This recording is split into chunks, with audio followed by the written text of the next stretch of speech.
welcome to eHop's 9th Annual Know Your Vote Forum. My name is Nanda Barker-Hook, and I'm the president of eHop, Educate, Engage, Empower Hopkinton. We're glad you've tuned in and look forward to hearing from you throughout the program. Our goal tonight is to provide an overview of what we'll be voting on at town meeting this year, give the community a chance to ask questions, and find out what to expect when we gather this Saturday outside of the high school to vote. We have a panel of town leaders here who have been working diligently for the past year, spending long days and nights on Zoom, discussing, listening, planning, and ultimately creating the town budget and articles for Hopkinton voters to consider. I want to welcome viewers watching from home and on their TVs and on YouTube Live, which are both made possible thanks to HCAM TV. This forum is a community effort. Without you all, our panel, special guests, town manager's office, the superintendent's office, HCAM, and residents watching at home, Know Your Vote would not be happening. I'd also like to acknowledge the eHop board for their work behind the scenes to make this forum a reality. I'd like to introduce our panel and special guests who have graciously given their time this evening. Tom Garabedian, town moderator. Irfan Nazrullah, Vice Chair, Select Board.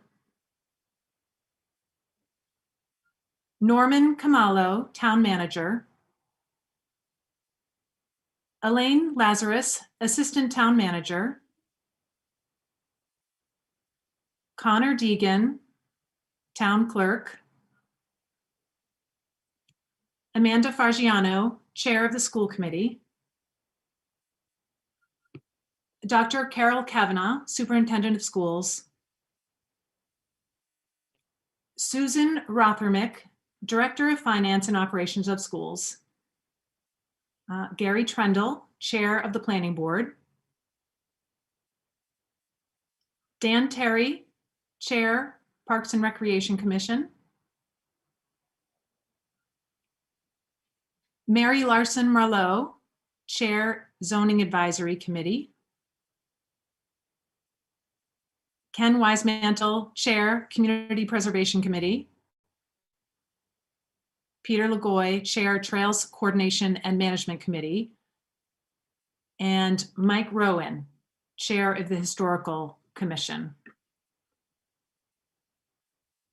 And I just want to say to all of our panelists and special guests, we really appreciate your time. Thank you so much for being with us tonight and one more night on Zoom in your busy schedule to answer our questions. So eHop has been collecting questions from the community for the past week or so, and we'll be taking live questions during the show tonight. If you're watching at home, please send your questions to us anytime during the forum by emailing them to knowyourvote@ehop.org. That's all one word, knowyourvote@ehop.org. You can also put your questions in the comments on the live YouTube stream, or you can send us a message on Facebook and Twitter at eHop01748. And we will be monitoring those different feeds and sending the questions to Christy Willitson, who's going to be asking them of the panel. And we're going to do our best to get to all questions. First, just to start with the nuts and bolts, town meeting will be held this Saturday, May 8th at 9 a.m. under a tent outside of the high school. Town election always comes 2 weeks after town meeting, which means this year it will be held on Saturday, May 22nd from 7 a.m. to 8 p.m. at the middle school. This is important to remember, not only to vote for our elected officials, but also because some of the items that we are voting on at town meeting require a second vote on election day. We're going to cover a lot of information tonight. If you want to dive deeper into the details, all town meeting materials are on our website at ehop.org, and we will be adding a recording of this forum on the site within the next few days. This year, for the first time that we can remember, there will be 2 meetings in one day, annual town meeting and special town meeting. The annual town meeting warrant has 44 articles and the special town meeting warrant has 2 articles. And we'll be asking our town moderator, Tom Garabedian, to explain that in more detail as we get started. We'll be voting on a town budget of just under $99 million for fiscal year 2022. This represents a 2.86% tax impact on residents and businesses, which equals an increase of $320 in taxes next year for the average home worth just over $650,000. The total school budget is just under $54 million, which represents a 5.8% increase from FY21. The schools are projecting 74 new students to enter the system this fall. There are two bigger ticket items for the schools that we will be voting on.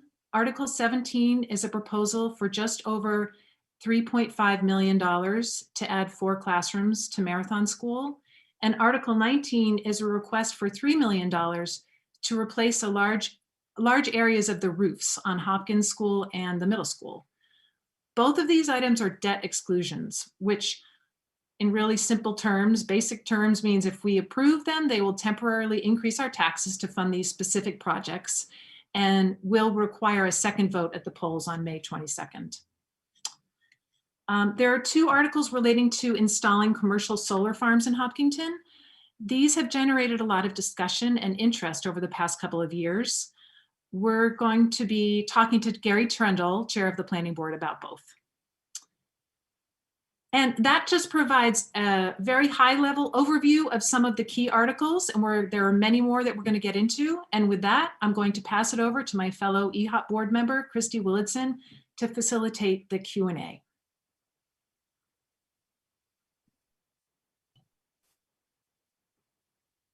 Okay, hello everyone. Thank you, Nanda, for that introduction, and thank you to the Hopkinton community for tuning in tonight. So first, we're going to kick off the questions, sending it over to our town moderator, Tom Garabedian, as Nanda suggested, to give us everybody a brief overview of what we can expect this year at town meeting. Give us a little idea of the logistics, how it's going to work, where it's going to be. We know it's going to be outside, but if you can kind of give details about how the breaks are going to work, if people need to leave and come back, do they need to sign back in or out? Anything you can add to detail for that. Okay, I'll cover what I can, and I'll defer to Connor to handle some of the administrative logistics. But as Nanda mentioned, town meeting begins at 9 a.m. this coming Saturday. It is something that we will conduct rain or shine, and unless the conditions are dangerous, we do intend to conduct the meeting starting at 9 o'clock on Saturday. I would encourage people to arrive at the high school or the middle school parking lot and high school parking lots early enough to allow voters to get down to the football field where the tent will be set up, and where they'll have an opportunity to sign in as they routinely do, as people routinely do for town meeting, and take your seats within the tent. Chairs will be set up in a socially distant manner. We do request that people wear masks even while they're seated under the tent, even though it's outside. As Nanda mentioned again, there are 2 meetings that are going to be conducted. At this point, we anticipate opening the annual town meeting first and immediately adjourning it, and then opening the special town meeting so that we can conduct the 2 special town meeting articles first. We'll conclude that business, and then we'll move back, reopen the annual town meeting, and march through the 44 articles. It is our hope and my expectation that we will complete the agenda for both of the meetings on Saturday by Saturday afternoon. And in that light, I'm going to implore people tonight and also at the meeting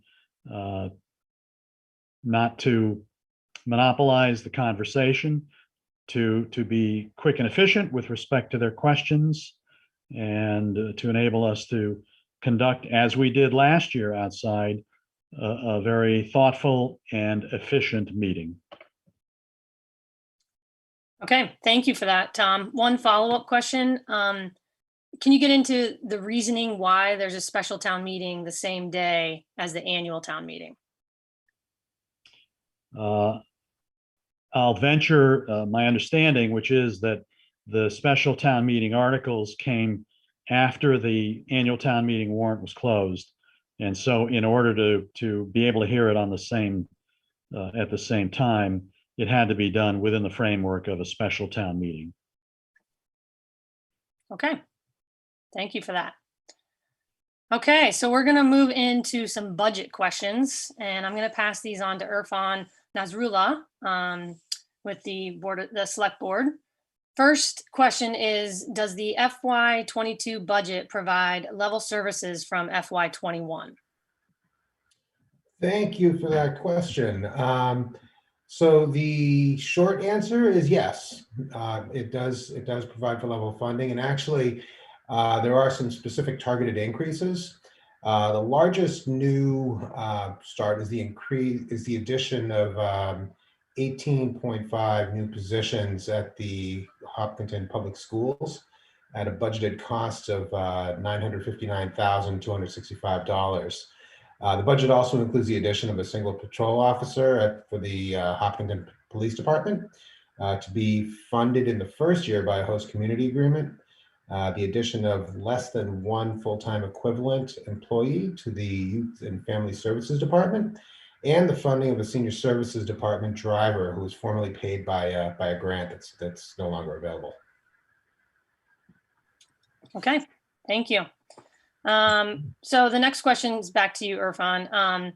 So the tax revenue from new development is slowing down, which means we don't have the funds to provide level services across all of our departments going forward. And this gap in expenses and income has been growing. Meanwhile, we have passed multiple underrides in the past few years, which have shrunk our town's revenue base. So the question is, do we have a roadmap forward to bring the town and school budgets into alignment? And if so, what is that plan? Well, so the question raises a very important issue. And I can't really speak for the entire board, but this is something that we've all been kind of aware of. And something that well, I know I've been very concerned about, and I think several other board members are as well.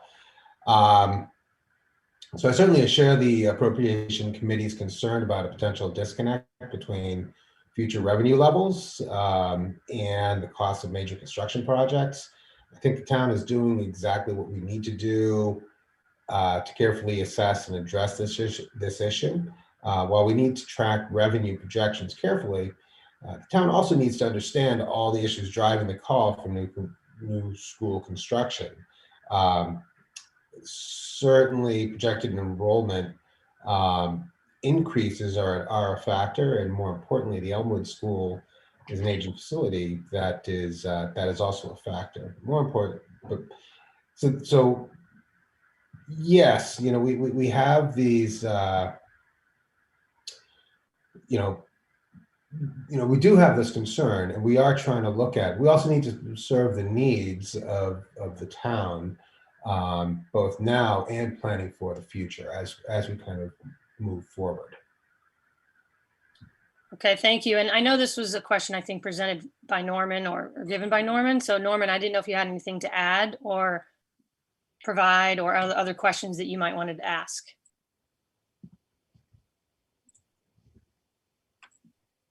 I have nothing to add. I believe Irfan Nasrullah gave a very comprehensive response. Great, thank you. Okay, on to the next question then. The FY22 budget includes the use of over $2.5 million of free cash toward the use of the operating budget. That is more than double the amount that was used last year. Appropriations warns against using free cash for our operating budget. So first, can you explain exactly what free cash is and why is it better to not rely on it for our ongoing operating budget? And what does this mean for the town going forward? And that can either be for Irfan, Norman.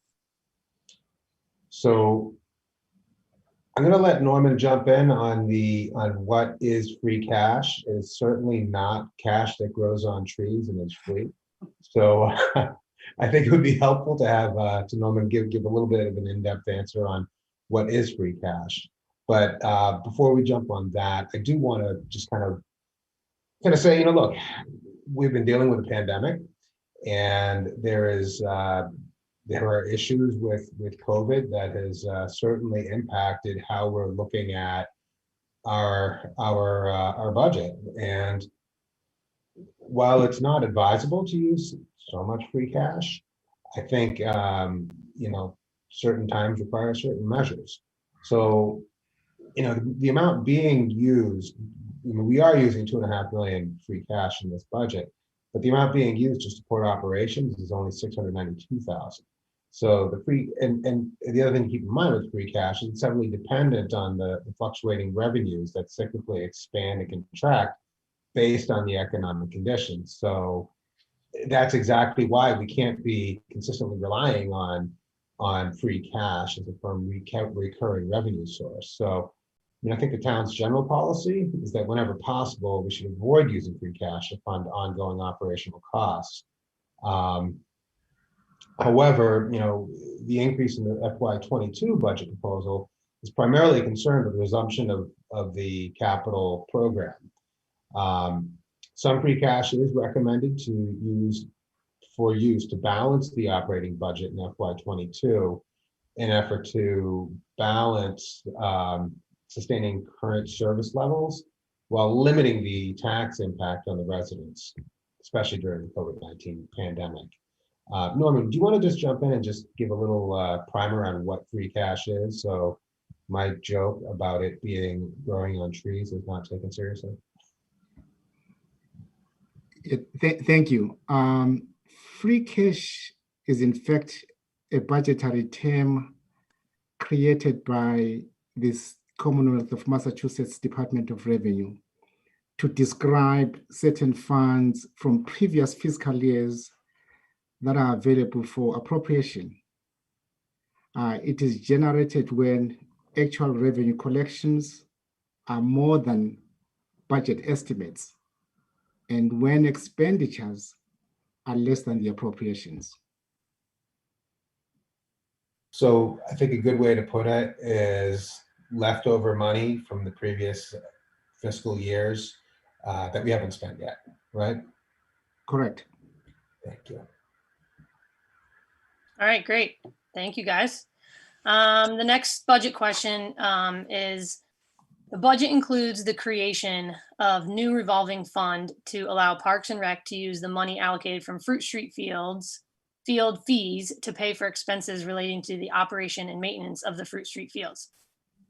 So the question is, haven't we already been doing this? And how is it different?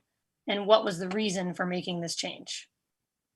And that is back to Irfan too, I believe.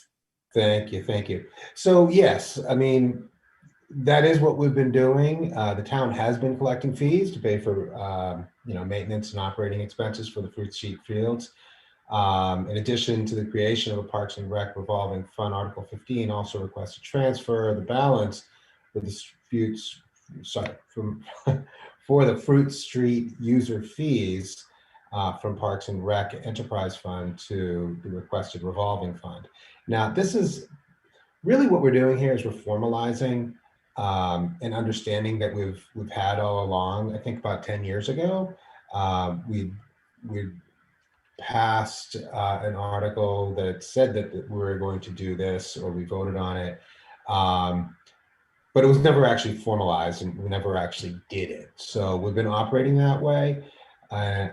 So now we're just kind of formalizing it. This is really my understanding of it. Norman, can you jump in if I said anything incorrectly there? No, you did not. I Okay. think perhaps the additional information regarding why this is in fact part of the multi-year restructuring of Parks and Recreation Services completed over FY21 and FY22 to disaggregate the Parks and Recreation Enterprise Fund into 3 distinct segments to promote improved visibility and transparency.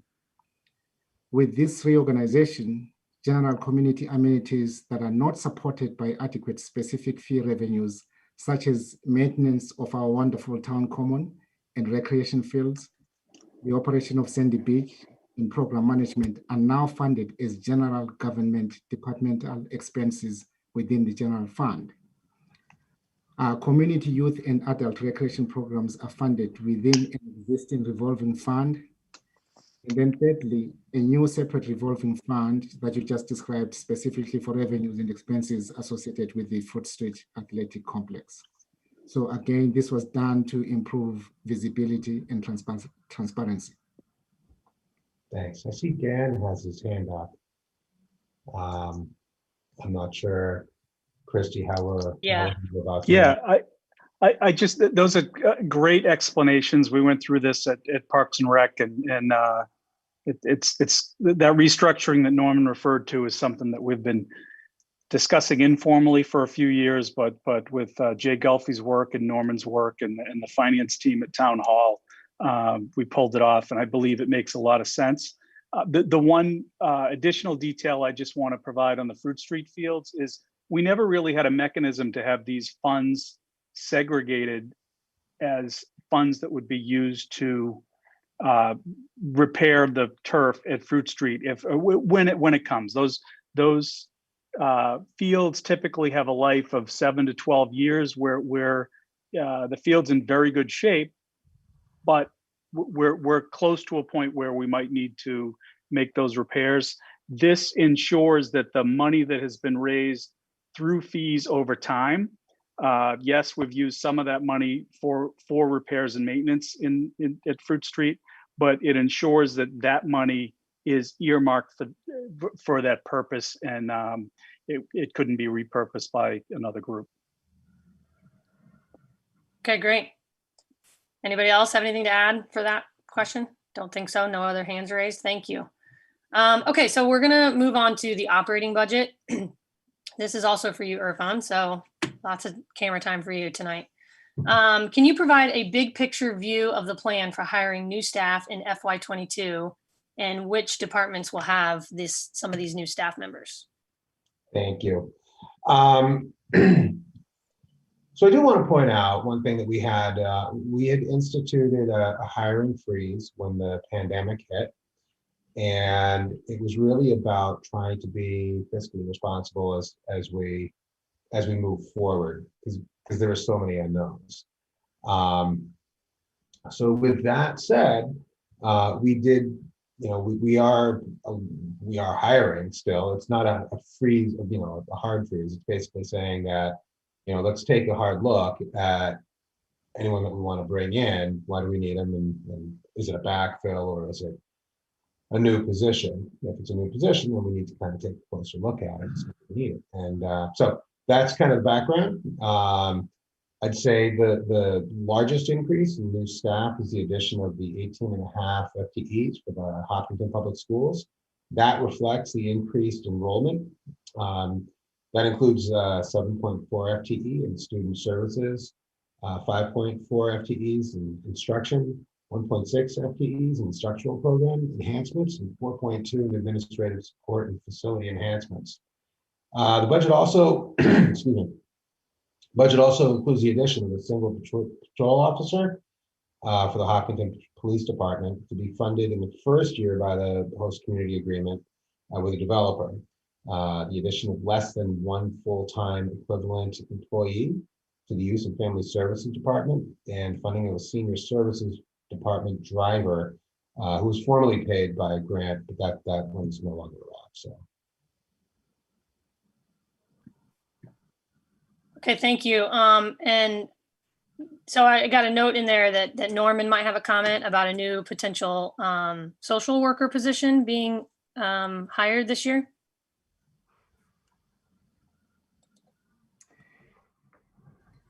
Yes, I don't see the actual question. However, we have had an ongoing conversation with the school superintendent and the finance teams to see how we can augment social work services on the town side as well as the school side.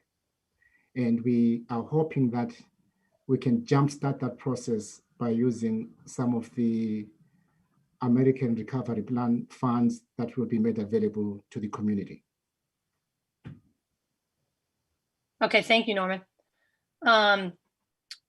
So we have a question about diversity and inclusion for the town manager's office. So this is for Norman.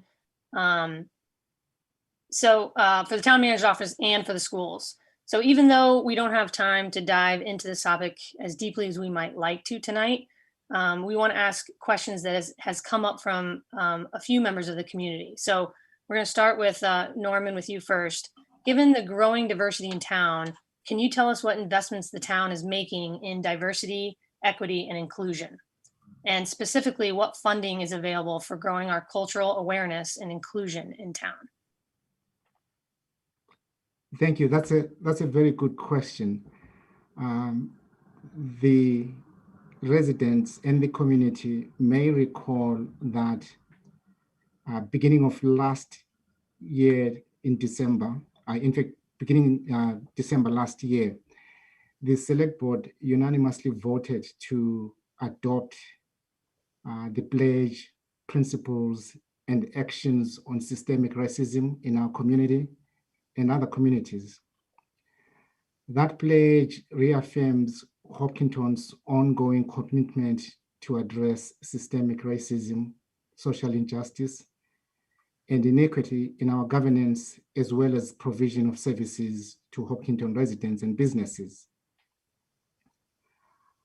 Here's what that translates to day here at Town Hall. Following the adoption of that pledge, principles, and actions, I therefore then asked each department to assess its own role openly and honestly with regard to the following three things. Number one, ensuring that each department focuses on race, equity, and inclusion so as to help address racism in all aspects of its operations.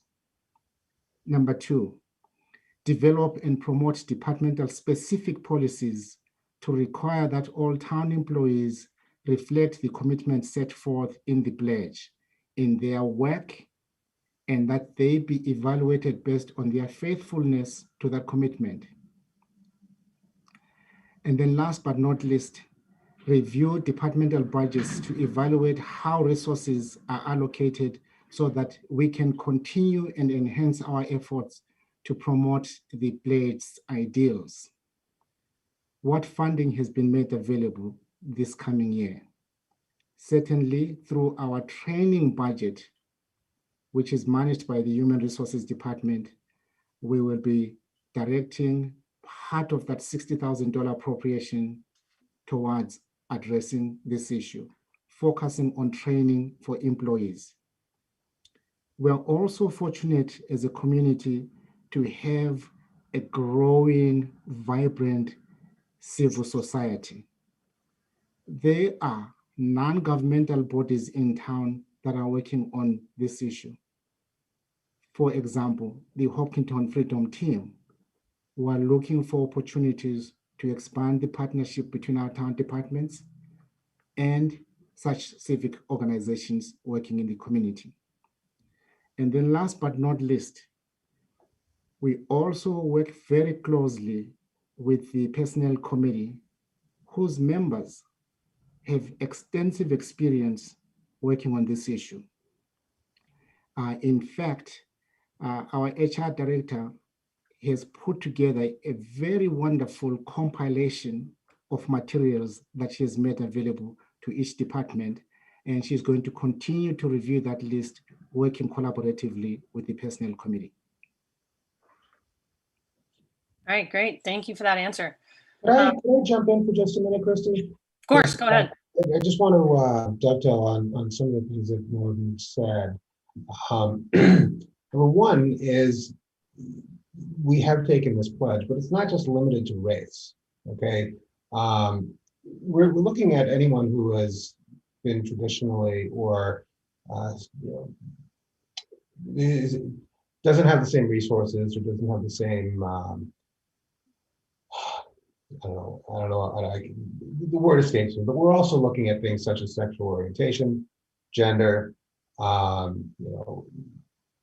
handicap, we're looking at equality as a general thing. We are looking at race, but we're also looking at equality across the board. And I think that's something that really matters. And I think Norman's done a fantastic job of spearheading it. And then the one other thing I wanted to kind of point out is that, while I can't speak for the entire select board again, I can only speak for myself, but I think that a lot of these issues, we can take steps as government, but I think the strongest steps that we can take are as parents. And what we say at home, how we behave at home, and how we treat others at home, I think has one of the bigger impacts on what future generations are going to, their ideas and how they behave. So I just wanted to add on to that. So I think Norman's mention is sufficient, but I just wanted to dovetail on that. Thank you. Okay, thank you. And a similar question came in through our Padlet for the schools. So given the fact that there has been such rapid growth in diversity in student body and sampling of student stories in Hopkinton, one, is there any earmark made towards hiring a diversity officer? And two, what concrete plans are being made to diversify staff and leadership hires? And this question will go to Amanda Fargiano with the school committee. Thank you. I will invite Dr. Kavanaugh as well to answer. I think, as you may or may not know, for the last 3 years, Dr. Kavanaugh has had goals each year. One of her 5 goals has been exactly on this topic of diversity, equity, and inclusion. So I'll let Dr. Kavanaugh speak to the work that she has done in the schools. Thank you, Mrs. Fargiano. So to answer the first question that you asked about hiring someone to be a director of equity and access, we have taken that step. This is our first year having such a position. We have someone whose title is the Director of English Language, Education, Equity, and Access. And that person really has made some exceptional changes, I think, in the Hopkinton Public Schools. So we have the high school and the middle school diversity, equity, and inclusion teams that are working there. But we've also worked with various consultants throughout the school year for the adults in our school community, as well as for the kids who are in a school community. Our HR director, as far back as 2017, attended a workshop where the Department of Elementary and Secondary Education presented a portion of that workshop. And at that time, DESE outlined its commitment to diversifying the workforce, not just in Hopkinton, but obviously across the state of Massachusetts. And we all know that this has become a state and national priority. So what we've done in terms of our own recruitment practices is that we are now starting to advertise in publications and websites and different places that we know are absolutely dedicated to diverse recruitment. We are also attending, diversity-themed job fairs. So those are some of the ways that we are, so for example, historically, Black colleges and universities, we are advertising with them all the time. So we are working that kind of an angle, I think. But we are also, keeping very active in the community. As Mr. Khumalo said, a lot of the school personnel are members of the Hopkinton Freedom Team. We have reached out to some of our graduates who are BIPOC students who have also reached back to us, and some of the professional learning that we've done is to listen to the kids talk about their experiences as they've gone through the Hopkinton Public Schools. And really, it's just about listening. So our faculty have heard exactly what those experiences sound like. And I think that they are starting to internalize and question their implicit biases or the practices in our classrooms. Eventually, our hope would be that our teaching staff would mirror the students who are in our classrooms every day. But the truth of the matter is that the kids are, once you are a Hopkinton resident, you just move right in and come into our classroom. So the change in the diversity of our student body has, far exceeded in terms of its pace, the change in our faculty. And that the way we change our faculty really is that someone gets a promotion, someone moves on to another community, someone retires, and so we start to fill those positions. We have not crunched sort of those numbers, and I will agree with Mr. Nasrullah that we're not just looking at racial, but also socioeconomic diversity, religious diversity, LGBTQ diversity, those kinds of things. But what we are seeing now, if we look across our administrative team, if we look at our teacher force, our paraprofessionals, through all of the layers, so to speak, of our community, we are starting to see that change. And it will certainly go a whole lot more slowly than what we've experienced with the kids, but we are certainly hoping that we are getting closer and closer to having our adults in the community look like the kids in the community. Great. Thank you for that, Dr. Kavanaugh. Before we move on to the next topic, I just want to remind everyone that's watching, viewing tonight, if a topic is brought up and you want to ask a question, please do so right now, live during the show on the YouTube live stream chat or by email or any social media avenue. Bring in your questions, and we've got people working behind the scenes that can get the questions to me, and then I can ask those. So, okay, we're going to move on to pay-as-you-go capital topic. So I'm going to direct these questions to Norman Khumalo. The first one is, the warrant includes a new ambulance for the department for $360,000. So can you explain why the need for that right now? Thank you. The existing vehicle was purchased in 24 and in fact was the first ambulance with a power load system and 4-wheel drive. These two safety features resulted in the heavier use of this ambulance than is typical. It has 92,000 miles and over 5,000 hours of use. The additional wear and tear from the heavy use has brought it past its useful life as a reliable frontline emergency response vehicle. However, in its current condition, it can reliably be used in a reserve capacity and will be retained as a reserve vehicle. And part of the reason why we're doing this now is that of the total $360,000 proposed, $300,000 would be funded through revenues obtained from insurance carriers, including Medicare, resulting from the operation of the ambulance services to the community. Okay, thank you. Another pay-as-you-go capital question for Norman. The warrant includes a $300,000 line item for the EMC park drainage, and a community member emailed in with the questions related to this. How does the town plan to deal with the drainage problem that is occurring in the neighborhood behind Marathon School and EMC Park? How would this drainage problem be rectified if planning to put additional schools along that same strip of land? And will the town figure out a way to handle the existing problem? Another very good question. As I was thinking about the answer to the question, I realized perhaps we shouldn't have entitled the article EMC Park Drainage and Abutting Properties Remediation. Here's why. The article is being requested to address an existing drainage runoff issue from the EMC Park property impacting private residences on Hazel Road.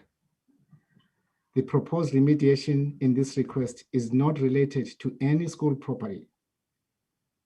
The proposed preliminary modifications, including a final design to come later, will consist of eliminating surface runoff onto the private residences, including installation of additional drainage features within EMC Park, restoration of the existing detention basins in the EMC Park, and installation of new drainage infrastructure, including underground pipe and manholes from the restored detention basins to the wet area the surface runoff is currently discharging into, including the areas on the residences on Hazel Road.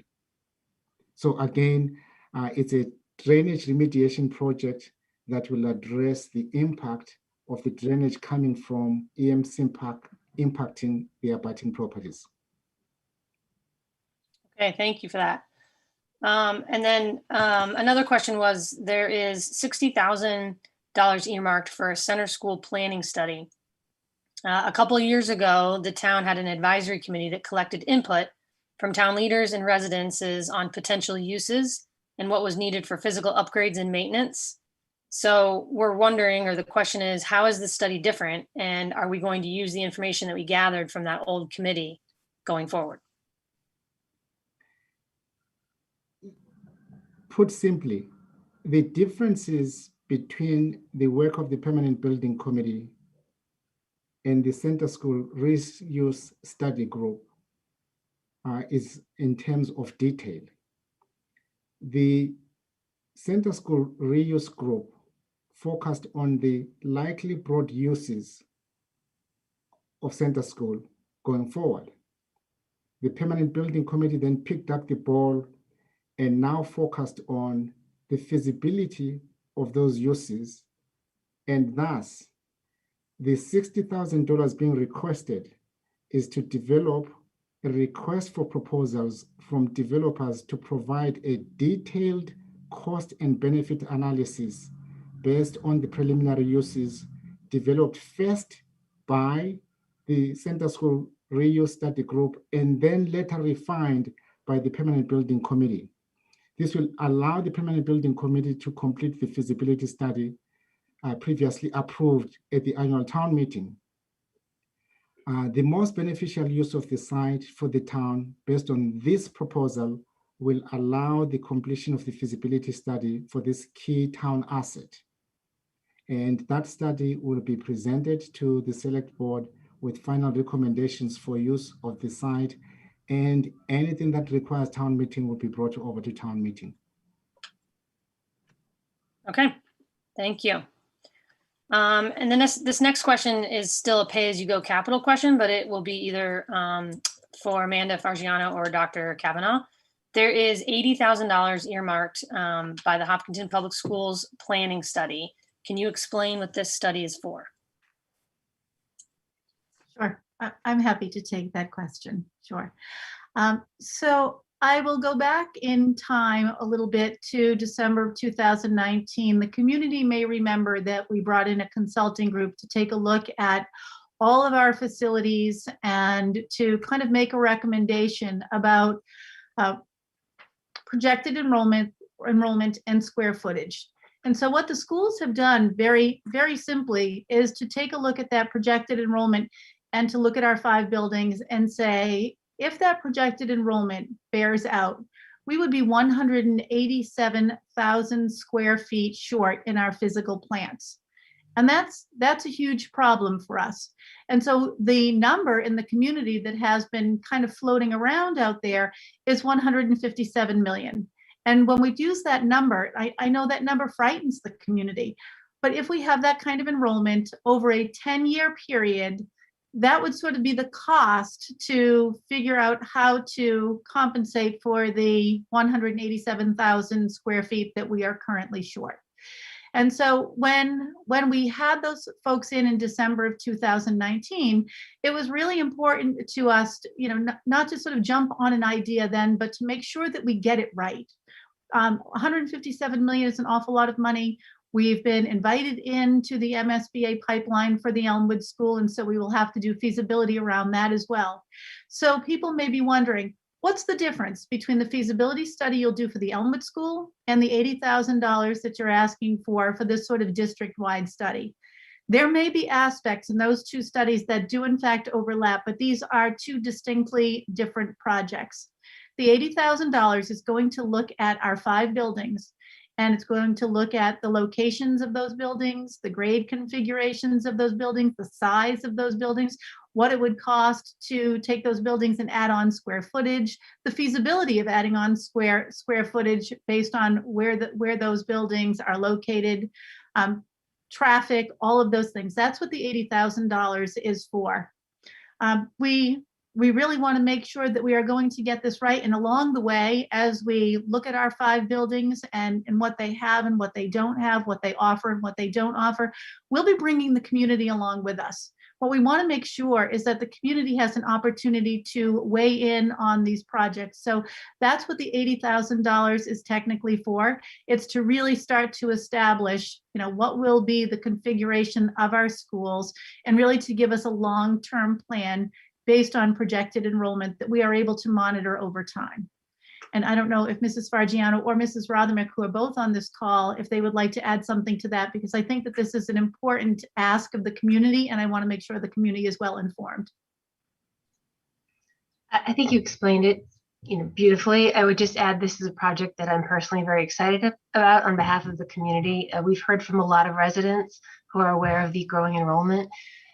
They want us to be proactive in planning for how the town addresses this. And we're trying to get out ahead of the crunch in the different schools down the line. So I'm very excited. We had to shelve this last year since we all shelved our capital projects. But I'm very excited to do this work with the community. I think this is something the community really wants to do. And we want to look across the entire set of buildings and figure out where we go and how we address the growth. And I think an interesting point that came out of the capacity study, for those who haven't seen it, is some of the places where we are really tight in our schools and projected to be very tight aren't necessarily always classrooms that you can think, well, I could add a modular, or I could add like a little bit here, a little bit there. We're extremely tight in our cafeterias. We're extremely tight in some of our common areas that are just woefully undersized for our existing enrollment. And, it gets even worse as we project out. So it does take a fair amount of planning and creative thinking to look at how we do this in a fiscally responsible way that will also support the learning goals that we all have for our kids in the next 10 years. Susan, did you want to add anything to that, or? I'm going to apologize because my dogs are barking, but I think everybody did just fine. Thank you. Oh, yeah. Heard them. Okay, great. Thank you for that. We're going to move on to some questions, more specific questions related to the schools. This first one, again, we'll ask either Amanda or Dr. Kavanaugh, related to the marathon expansion debt exclusion. So the question is, one of the biggest individual new expenses is to expand Marathon School. Could you please explain the plans for this money, and will there be funds coming from other sources? And what is the net tax impact on the average homeowners in Hopkinton if this were to pass? Sure, I can start, and then I will certainly invite Mrs. Fargiano, Mrs. Rothermick to jump in. As you know, when the community was building the Marathon Elementary School, at some point during that construction, what was decided upon was that additional classrooms would be added mid-construction. And that's very unusual, I think, in a construction project. But we were looking at enrollment and thinking, oh my goodness, we are going to have additional classrooms. So the design enrollment was technically, I believe, 26 classrooms, 13 Ks and 13 ones. What has happened even since then? So the plans that we're talking about are for kids who are presently in front of us, not for kids who are imagined students. But what has happened is we have a preschool housed at the Marathon School, and we've had to add an additional preschool classroom. And I know people will say, well, why are you adding a preschool classroom? Do you really need to do that? But preschool is actually predicated on special education numbers. So when you have a number of special education students and a number of typical peers, the law requires that you create additional classrooms. So we've had to do that with one preschool classroom. We also have to add an additional intensive classroom.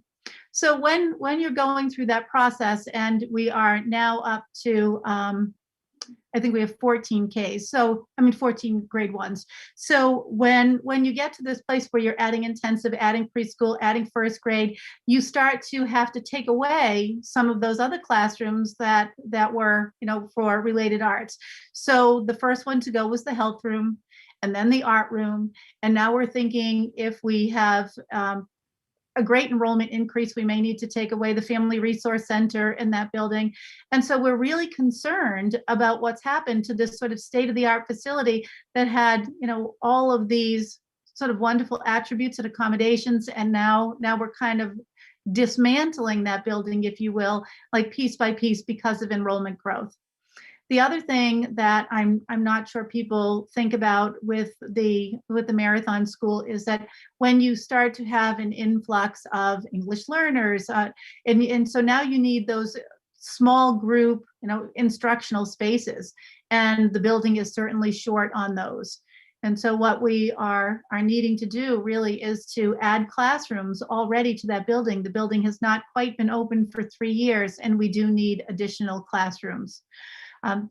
You've asked about the finances. $1.3 million could be taken from sort of that leftover money from the Marathon construction, and $2.3 million would be money that was new debt.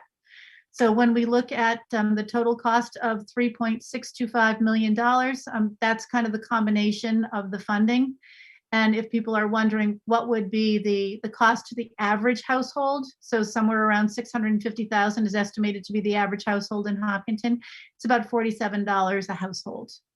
And again, it's much needed space, and we are really fortunate that the way that building was constructed, there were areas left to add classrooms onto. I don't know if Mrs. Rothermick and Mrs. Fargiano would like to say other things that I may have left out. Nothing.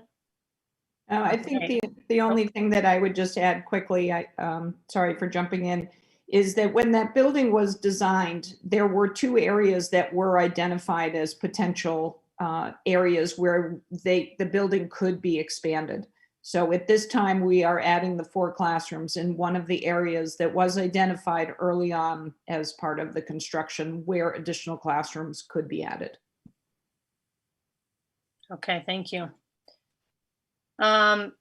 And you may have mentioned this, but did you go through the 2 different motions in the Marathon School article already?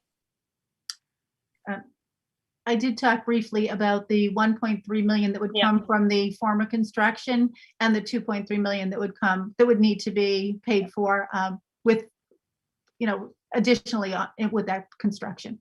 Yes. Okay. Thank you. So I just want to jump in and just say for the community that was a huge accomplishment, excellent management of the Marathon building process. I mean, the fact that we were able to ask the community to take leftover funds and apply it to this expansion project, the fact that there were leftover funds, I think speaks to the real diligence of the first elementary school building committee. They did a fantastic job. It also, I think in my mind, helps to illuminate how the MSBA building process is very rigorous and very thorough, and sort of keeps you on task and accountable for all the money. So the fact that we have money left over and that we're able to ask the community if we can apply it to the same building that it was originally intended for, but for these new classrooms, I think is a huge accomplishment from the first committee. And I thank everybody who worked on that committee. All right, thank you. So the next question is still a capital expense schools debt exclusion question. There's a proposal to spend $350,000 for the middle school HVAC renewal and digital control upgrade. Can you explain specifically what this upgrade will include? And will the approved funds to install the AC in the middle school auditorium, does it include the funds that were approved for the middle school auditorium a few years ago? I'm happy to hand this one to Mrs. Rothermick. As am I. Thank you. So first I'll jump into the question about the past. So town meeting in 2016, 167,000 was voted for middle school upgrades. Half of that was used for the lighting upgrades, with the remaining to be thought to be used to address the HVAC. The remaining amount of money through an engineering study was deemed not sufficient. So there was another request of an additional 200,000 that was put forward to actually address the HVAC in the middle school auditorium. However, that did not move forward through the town process and did not come to town meeting. So that project is no longer a viable project due to lack of funding. This current article is addressing the existing infrastructure that we have. And what it does is it adds digital controls to the equipment to integrate them with the building management software. Currently, the system controls are pneumatic, meaning you have individual thermostats that control the pieces of equipment that is controlled by air going through lines. Those lines all have leaks in them, so the controls are not functioning. So using the digital controls and the management software then allows us to set individual room set points, occupied versus unoccupied, have it warm up to temperature just before school opens, and it just basically improves our energy efficiency. And this is a continuation. We've been doing this in the high school, and we've done this also throughout this year with other additional funding. Okay, thanks. And just a follow up to that, will this upgrade provide air conditioning also to some or all of the school at the middle school? It does not provide air conditioning. It does not provide filtering or improve air quality. It improves the controls of the system. Okay, thank you. And another debt exclusion question. The schools are requesting $3 million to replace the majority of the middle school roof and significant sections of the Hopkins roof. What is the net tax impact for the average homeowner on that expense? And why isn't routine maintenance already budgeted in the school budget for this? Again, I think we can just have Mrs. Rodmick take this question.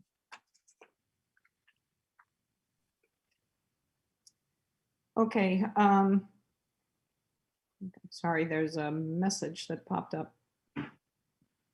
I can unmute myself, correct? Yes, you Okay, can. so the roofs were evaluated by an engineering firm for Hopkins and the middle school, doing both leak tests and destructive tests. So the Hopkins roof is original to the building, 1998. We have replaced some of the Hopkins roofs 5 years ago. So these are the areas that have not been replaced since the original build.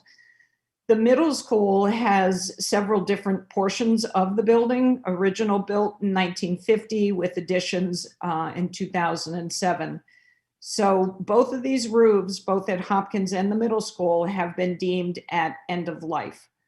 Under the town's capital process, any improvements that you are doing to assets within the town over 25,000 are treated as capital, not as routine maintenance. So a $3 million roof project as routine maintenance within the operating budget would cause severe fluctuations of the operating budget to go up and down for when the timing of these projects would come on.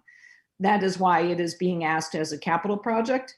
It is very different than routine maintenance or preventive maintenance. We do have a preventive maintenance program where we walk the roofs with vendors annually and look for areas around roof drains, areas of roof stress, and what can be done to address those ahead and to extend the life of all of our roofs.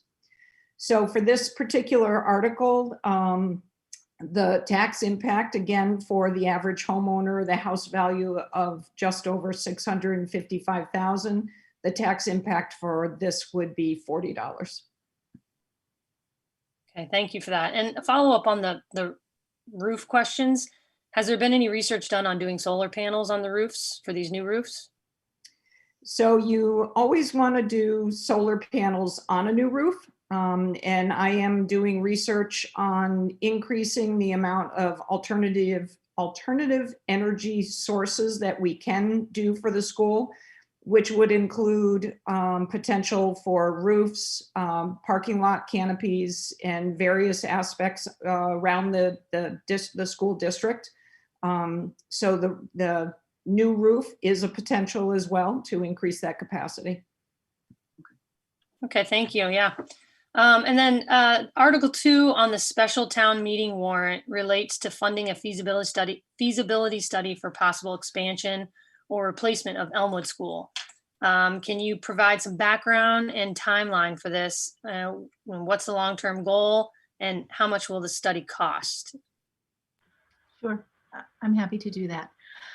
The timing of this whole process is a little strange because what happens when you submit a statement of interest to the MSBA, you typically submit in the spring, so sometime around March or April. And then what they will do is they will let communities know whether they're invited in or not invited in December. But because we are in a pandemic, we submitted our statement of interest last year in March, and then things got shut down. And so there was no invitation or rejection really in December of in the spring of 2020. So there was no invitation or rejection last December in 2020. Well, somewhat recently, we heard from the MSBA that they were actually going to invite school districts in. We were unsure whether they would or not this year. And they, the date of that was in April. So what they'll tell you in terms of a timeline is that when you get invited in, you're in a period of eligibility. And that period of eligibility, it must last 270 days. And then you go into a period of feasibility during which you need to have about $1 million to conduct this feasibility study.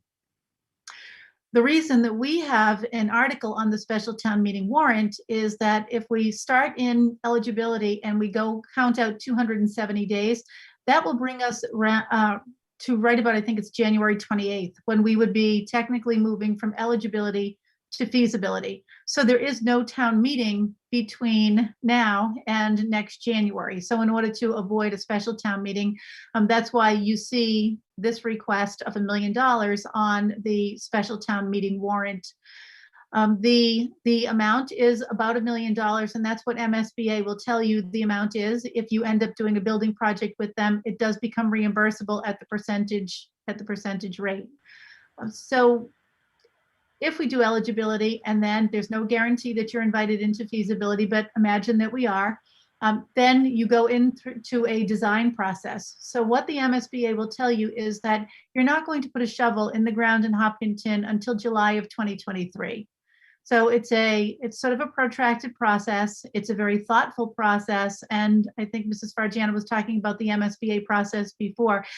It's very carefully governed. And I think that ends up working out very well for communities. So that's why you see that on there. We have been working with the MSBA for the Elmwood School as far back as 2008. And, some of the issues that we have with that building, it was originally built in 1964. It's the second oldest building in our community, but it's certainly in the poorest condition. It's built on a Tennessee gas line. Mrs. Fargiano noted that the cafeteria space in that building is certainly much too small. So we had 2 modular classrooms. We've added 4 modular classrooms. Those classrooms are for the kids who are here now. There's no more room for any other modulars, and certainly the other aspects, the centralized locations like cafeteria space, office space, small classroom space, those things really can't be modified in the current Elmwood School. So, in addition to all of those and a host of other things, that's why we are currently involved with the MSBA. The $1 million that we're talking about, we are hoping to be able to have town meeting approve that money coming out of the Legacy Farms Host Community Agreement. That money has always been earmarked, we have said, for growth, and we can't imagine, sort of a better source than that. I mean, it really aligns to the spirit of that money. And so that's the plan for the Elmwood School. And I may have missed hundreds of things in all of that, so please feel free to add in. So I'll add in one thing, not 100. But the reason why we're on a special town meeting is because the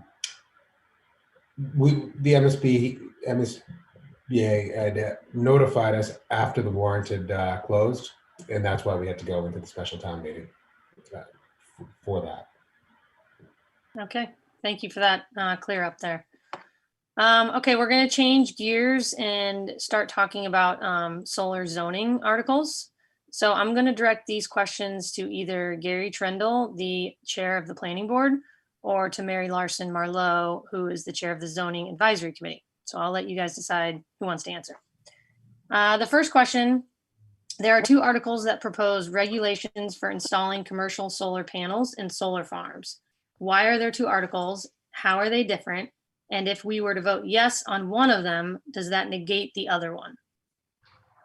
All right, I can go ahead and take that. And I think it's a great question and one that hopefully we're prepared for. First, it's worth noting that these articles are both independent of one another. So at town meeting, we can vote, we can put one of them into place, we can put both, or we can vote none of them forward. There's some options there for us. As to why there are 2, they're really intended to do 2 different things. And, you know, this is something that we've talked a lot about through Zach, through the planning board, through a number of public hearings, and we had some discussion at the town meeting last year. We wanted to make sure that we gave the town meeting the opportunity to evaluate and move forward with what they felt was best. But I'll just quickly highlight on the 2 articles. The first is Article 35, and this is really an overhaul of our existing commercial ground-mounted solar bylaws. It is really focused on eliminating the visual impact of these commercial solar installations. And that's been the primary focus of it, but it actually provides, well, let me just go back. It does a couple of things for us. Number one, it requires a site plan review for all commercial solar installations. In our current bylaw, only a special permit is required. And so that gives the planning board some additional opportunity to strengthen the quality of the solar installation. It ensures visual shielding year round for the life of the project. And we have the means to put bonds in place so that the developer would actually have to pay to maintain that screening year round. And I think that's largely a function of what we've learned on, for example, the Lumber Street project. It optimizes the commercial solar installation for wildlife and trails. So things like wildlife friendly fencing. And it gives us the ability to require relocating trails that are impacted by these types of developments. The proposed bylaw would include some language to make them pollinator friendly with regards to how the land is seeded around them. And then it also puts in place a number of additional study requirements for developers. And I think this is also just gives us a lot more strength in the bylaw. There's a glare analysis, there's a sightline analysis, there's a noise analysis, all of which are intended to make sure that the proposed commercial solar installation, that it meets the intent of the bylaw. So this is a really important one for us. It strengthens our existing bylaws, and again, it really gives the planning board a lot more leeway to minimize what we think are one of the primary negative impacts of the commercial solar installations. The second one, Article 35, is a little different take on it. It's what we call an overlay district. And what that means is that it would specify specifically which parcels commercial solar is allowed upon. And it's important to note that the state of Massachusetts really doesn't allow us to be overly restrictive when it comes to commercial solar. They actually require it be allowed in all zones, including residential. But the approach with this article is to specify exactly which parcels it can be built on, which would in effect, and it does so by identifying what we think are the best parcels to build on. And I know they just showed the map up there, Mike. If you want to pull up the map again, I think it's worth noting it is a fairly limited set of parcels, and I don't know how well people can see here, but it is predominantly parcels in which commercial solar has already been built or approved, And then it also includes the 495 corridor. So our thought is that the impact on abutters and neighbors would be relatively small within that 495 corridor. And then it also includes a Harvey parcel up in the northwest corner, which is already cleared and we think would potentially be a good site for solar. Just one last point, neither of these impact the ability to install solar as an accessory use. So if you if you wanted to put solar on your roof, if you wanted to put it over a parking lot, neither of these have any impact on that. That will continue to be an allowed use in all zones. And it's also worth noting that I think there's been some conversation around town council or legal opinion. Town council worked very closely with us in drafting Article 35, and they've reviewed and contributed that on multiple occasions. On Article 36, it's a little bit more controversial, and it's just worth noting that there's some risk here, and that while other towns have used a similar approach, there isn't any case law to support whether or not an overlay of districts like this would hold up in court. And the reason I bring that up is because even if it passes at town meeting, it still could be challenged. We don't know what the outcome would be, but not a lot of case law to predict it. But I also think that's where Article 35 is so important, because even if Article 36 is challenged in some capacity, if we have Article 35 in place, then that's going to provide that additional protection, or that additional I guess really protection that we're looking to afford with these commercial solar installations. Okay, thank you for that, Gary. So this other question came in through our Padlet from a community member, and it's a very specific, detailed question, so I'm going to read it word for word. Okay. What regulations, if any, exist that preclude clear cutting the site prior to application to the planning board?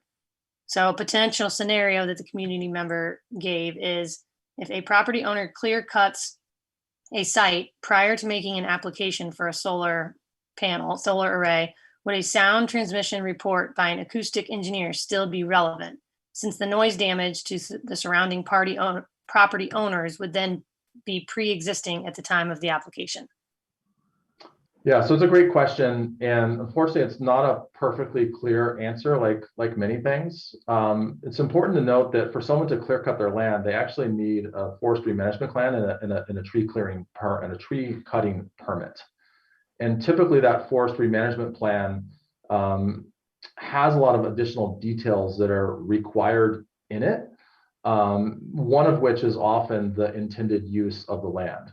And so the reason I say that is because, well, I guess two things. Number one, we don't currently have any bylaws that would prevent someone from clear cutting their land.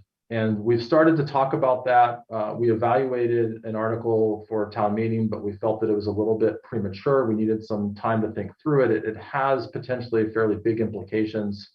So that doesn't exist today.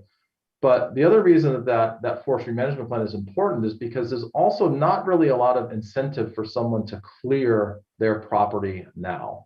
And that doesn't do anything for them. It doesn't lessen the requirements.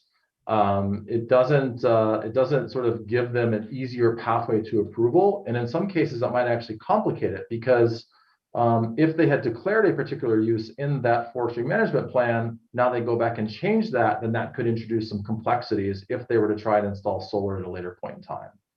So I'm not sure how clear I was there, but just to reinforce two things. Number one, there aren't any bylaws now that would prevent someone from clear cutting their land. But number two, doing so wouldn't provide them a big advantage when it comes to a future commercial solar installation. And then three, with a specific question about the noise study, there isn't any requirement to do a noise study before they clear cut. But there's some so they could potentially bypass that. But there are other ramifications of taking that approach and clearing that land prior to identifying what their intended use would be. Okay, great. Thank you.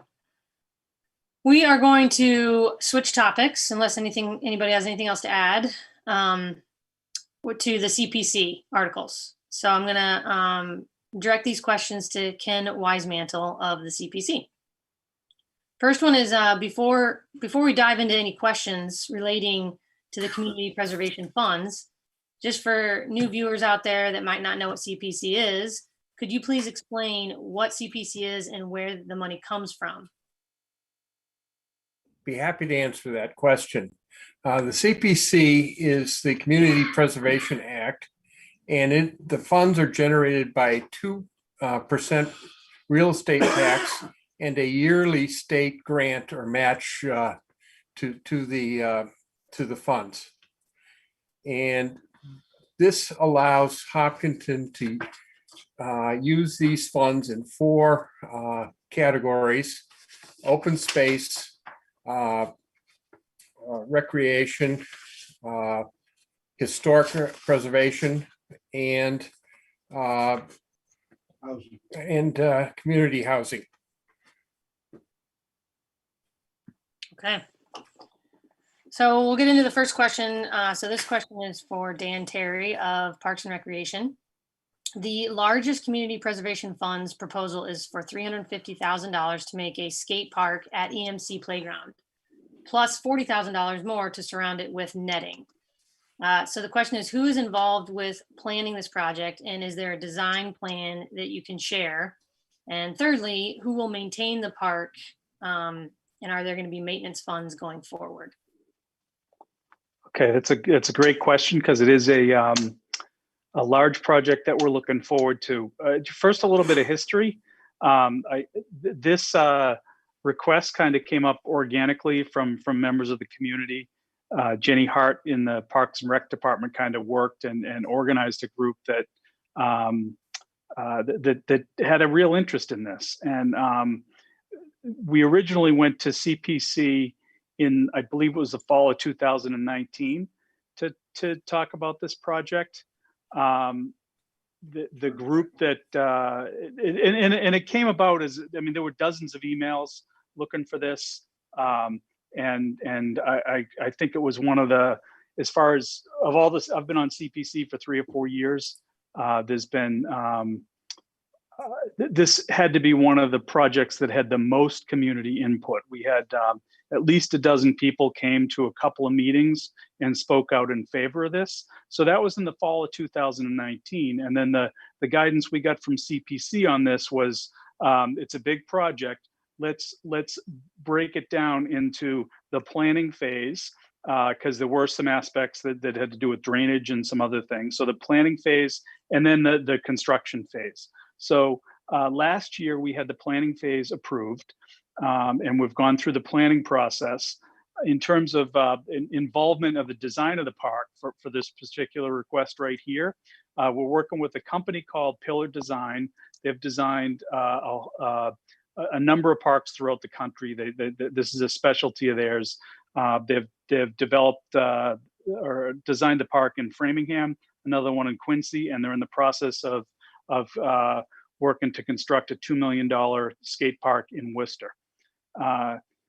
The process that we're working through right now is their design is nearly finalized.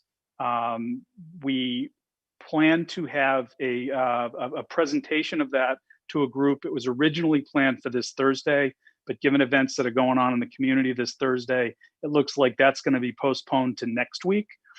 So yeah, the community and the people that are really interested in this project have been engaged. I think this has been just a great process. Now, this wasn't just one question, so I'm looking at help me, Christy, what have I not answered here? Let's see. Planning this. Was there anybody involved specifically? Yeah, you mentioned that. Maintain the park. Oh, the maintenance of the park. Who maintenance. Will be part of the maintenance? Yeah. So this is concrete. There's very little maintenance involved. There are some steel structures.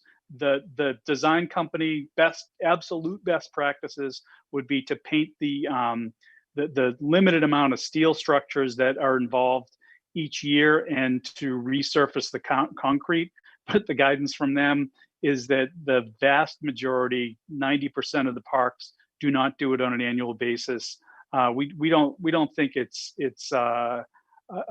we haven't got specific prices or a plan yet on what how to fund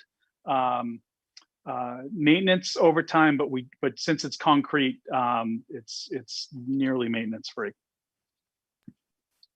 And I guess the only other question is there's there's no design yet for the skate park. Is that right? It's imminent. We expect to have it later this week, because Pillar Design was going. They're actually All right. they are going to participate in the meeting we have with anyone that wants to show up and see it.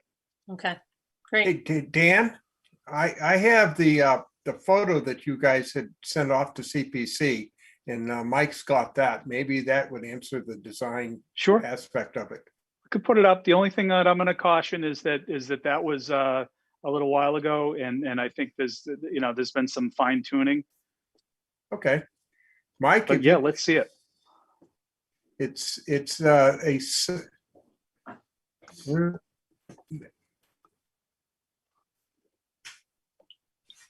that it up? No, I don't think that's it.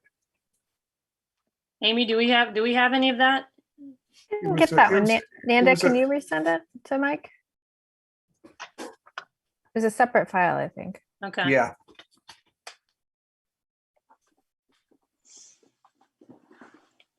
So while we look for that, why don't we move on to another question? We'll Okay. jump back to the picture. How about that?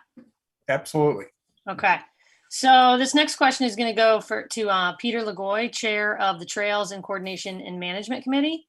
There's a proposal to install a trail to connect Center Trail to Chamberlain Street sidewalks for $75,000, but Chamberlain doesn't have sidewalks. So can you explain what exactly this proposal is, and is there a map that we can see for this? This is actually to connect from the school property to the center, to the Chamberlain Street extension, which is the new development that's going in that actually does have sidewalks. The hope is in the future to be able to extend this beyond down to West Main Street into the Lumber Street West term. Working with the developer, we're going to be connecting a stone dust trail to the that Chamberlain Street extension only. So that's where the sidewalks are actually located. Okay, great. And I don't think we have a picture of that anywhere, Amy, do we? I could send it to Mike real quick, but I don't have it right now. Okay, we can come back to that. Okay, so let's see, switching gears here. Another question for Elaine Lazarus or Ken Wisemantel. There is $90,000 earmarked in the CPC funds for COVID-19 emergency housing relief program. Can you explain what this is and how this program works? Elaine, do you want to take that one? Yes, I can. Thank you. So this would be a one-year program for households who are residing in deed-restricted affordable housing units or in affordable housing rental units whose income has been negatively affected by COVID. And it would provide up to 3 months of housing assistance, either by rental payment or a mortgage payment, and would pay up to 70% of those payments. And it'd be a one-year program because we know that there are many people who have been negatively impacted by the COVID situation. Okay, thank you. And we're gonna skip to a question for the Historic Commission for Mike Rowan. Article 43, excuse me, is about 148 Lumber Street, a historic building owned by the town and managed by the Historical Commission. The article will transfer the care and custody from the Historical Commission to the Select Board. Can you please explain why this is being proposed now and what the goal of the article is?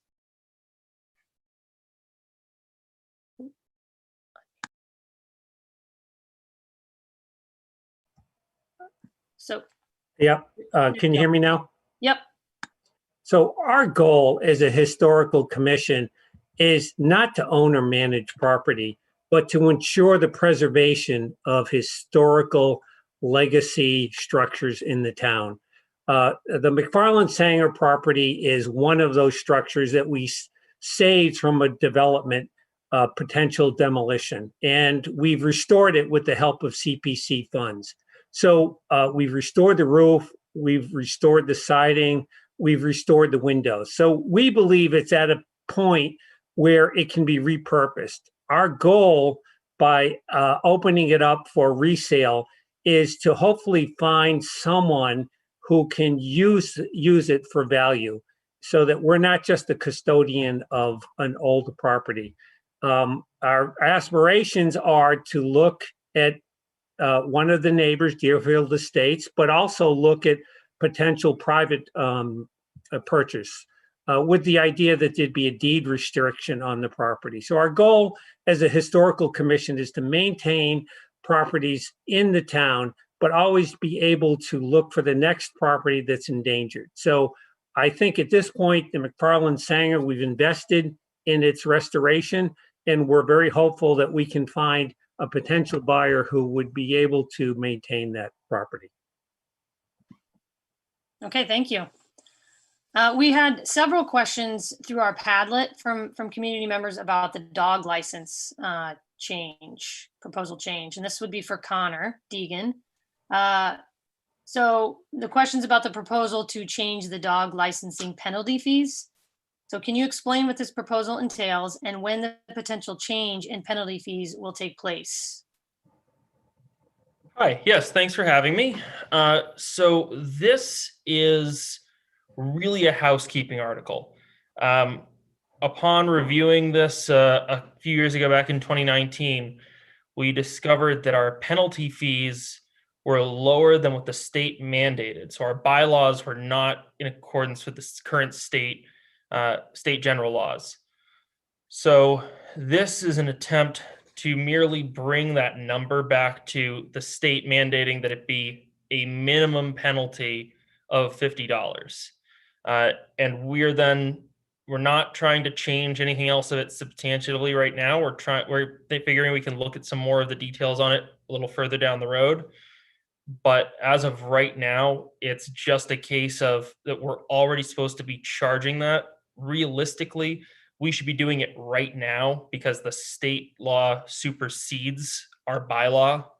However, our office has always been on the side of transparency, clarity, and good government. And to do that, we're going on the approach of that for this year, we're going to try to continue it on just the $25 approach until realistically it takes place once the Attorney General approves the bylaw changes and the changes have been posted. However, this situation, we'd likely not start seeing that until the next licensing year. So we'd have time to get more information out to people and make them aware of the changes before they actually take effect and people see an increase because they were a little late for their license 1 year. Okay, so realistically, the change in fee won't go up till next year. Yes. Okay, thank you. So I just wanted to switch back to the skate park. I know we were going to try and pull up a picture. We couldn't find the picture right now, but we're going to find it and we will post that to our Facebook page after the forum question and answer has concluded. So thank you for that note. Okay, so we're going to jump up to a few zoning questions for Gary Trendle. There's an article about car washes in the downtown area. Can you explain what this is about? And if approved, what the impact will be? Yeah, so currently car washes are allowed in the downtown business district by special permit. And this article would remove car washes as an allowable use. So this is something at the 2019 town meeting, we had considered adding car washes as an industrial use in one of the industrial zones.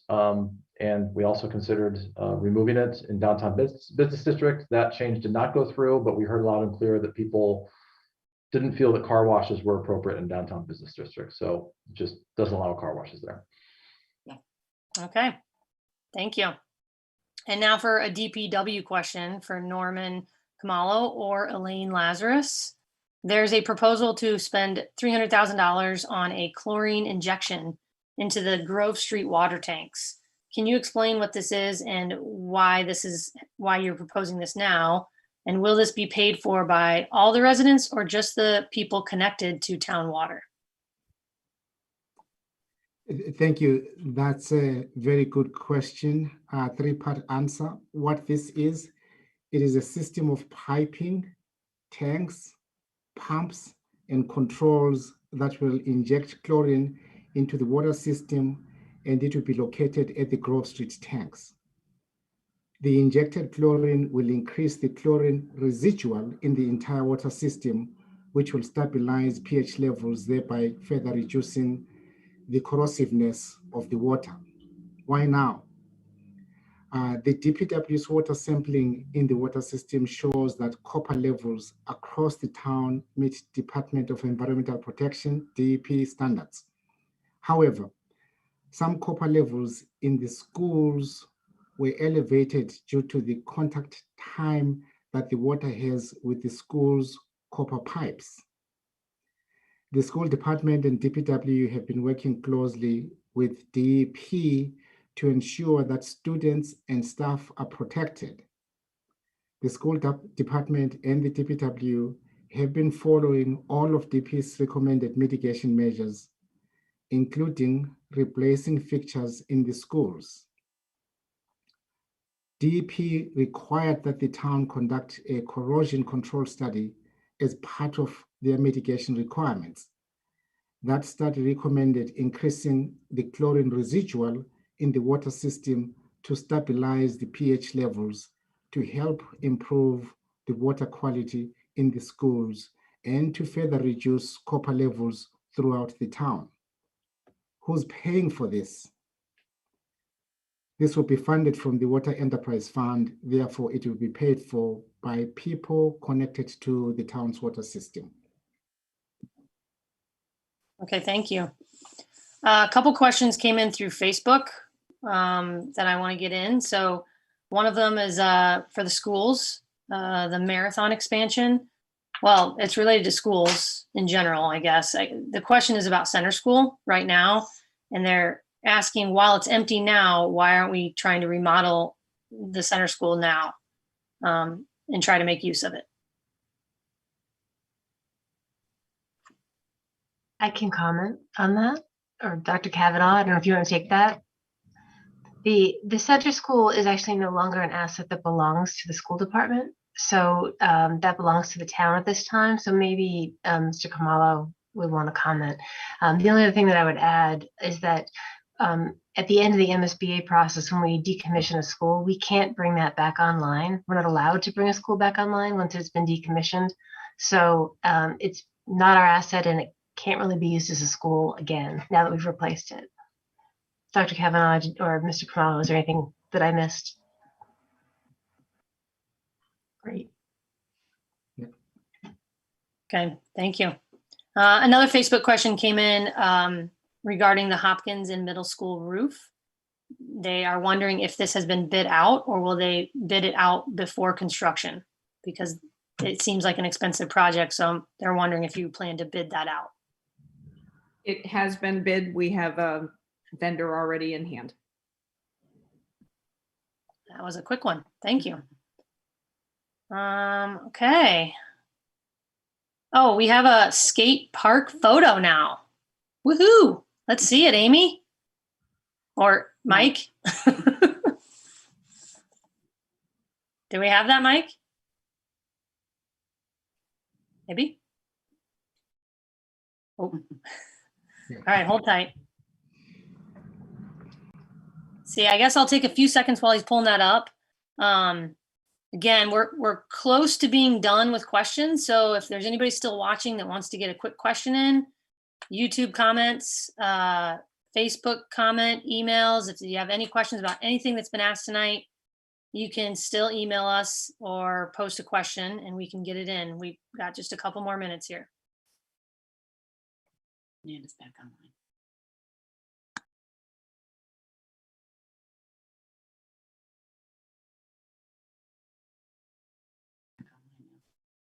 Okay, so we're still waiting for that picture. I did see another question here highlighted regarding special town. Oh, The picture's up. oh, there you go. So I don't know if Dan, if you're still there, if you want to talk about the picture at all, or if somebody else wants to talk about it. I am still here. I really think this is just a very preliminary mock-up that is here. And again, we're going to talk more specifically about the various elements next week. The one thing that came up in that question had to do with the netting at EMC Park. So it would go along that fence that is the right field fence of that lower field there. That's where it would go. And part of the reason it's a separate request is we've had that as something that is probably necessary for a while. Kids tend to play down in that area as it is, and just for safety reasons, for overthrows and foul balls, it makes sense to have that netting there. So also regarding the skate park, Dan, do you know how many people you anticipate will use the skate park on a regular basis? Do you have any idea? I don't have numbers. Okay. Okay. Okay, great. So we're another question regarding special town meeting for Irfan. An article on the special town meeting warrant will establish a means tested senior citizen property tax exemption. Is this a renewal of an existing program or is it a new one? It is a renewal of an existing program. And actually, this is one of the main reasons why we had the special town meeting is it had expired, and then we weren't going to get it onto the next town meeting. So that's why we had to open the special town meeting in order to get this warrant on, get this on. Because, let me rephrase, the prior, the town meeting warrant had already closed. So we wanted to reopen it in order to get this in. But yes, it is a renewal of a previous program, and it's been, as a select board member, I can speak for myself in saying that I think it's very useful. It's designed to keep people in Hopkinton and to not tax them out if they're able to meet the means test. Okay, great. Just a couple more questions under the zoning articles for Gary Trendle here. There's a proposal to remove the requirement for a special permit to extend the height of a wireless tower.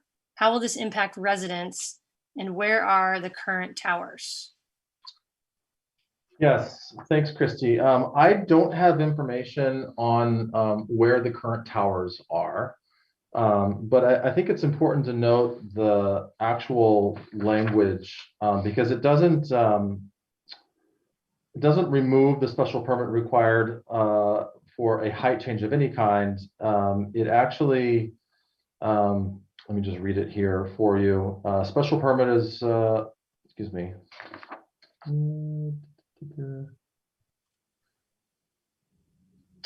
But I just made a note of it.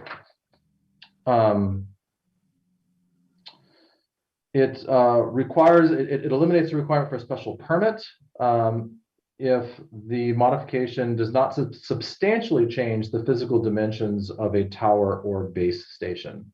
So I say that substantially piece because I think what this does is it lets them make minor changes to it if they needed to change an instrument at the top or something like that without having to go to a special permit. And it's also worth noting that these language changes bring our bylaws to be consistent with the federal guidelines for these types of devices. So hope that's clear. If it's a substantial change, that would still require a special permit. If it's not a substantial change, then it would not. Okay, thank you. And one last question for zoning for you, Gary, is there's a zoning article about non-conforming lots that will allow people to make changes to their property that don't conform to our bylaws, as long as they meet certain criteria. Could you explain in a little bit more detail what this is about and what's the purpose of this article? Yeah, great question. There are structures and houses today that that don't conform to our current bylaws. So that might be with regards to a setback, it might be in relation to wetland or something like that. And it's largely because the structure was built maybe before those bylaws existed or before they were updated in some capacity. So what this does is it helps our zoning enforcement officer deal with some of these changes a little bit more efficiently. And so let's just say, for example, that someone has a house that doesn't conform to this current setbacks, and they wanted to, for example, add some dormers onto it. Doesn't affect the height of it, doesn't affect the footprint. In our current format, they would have to go in front of the Zoning Board of Appeals to move forward with that project. And what we're doing with this change is that we're enabling the zoning enforcement officer to waive that requirement to go to the Zoning Board of Appeals in situations where the footprint or the height is not impacted. So it's not that we're necessarily allowing changes that aren't allowed in our bylaws. It's just that we're simplifying the process and giving the zoning enforcement officer some ability to move these simple types of projects forward without a much more comprehensive and consuming review. All right, great. Thank you for that. So that wraps up our questions for this evening. So I'm going to send it back over to Nanda for final remarks and the closing.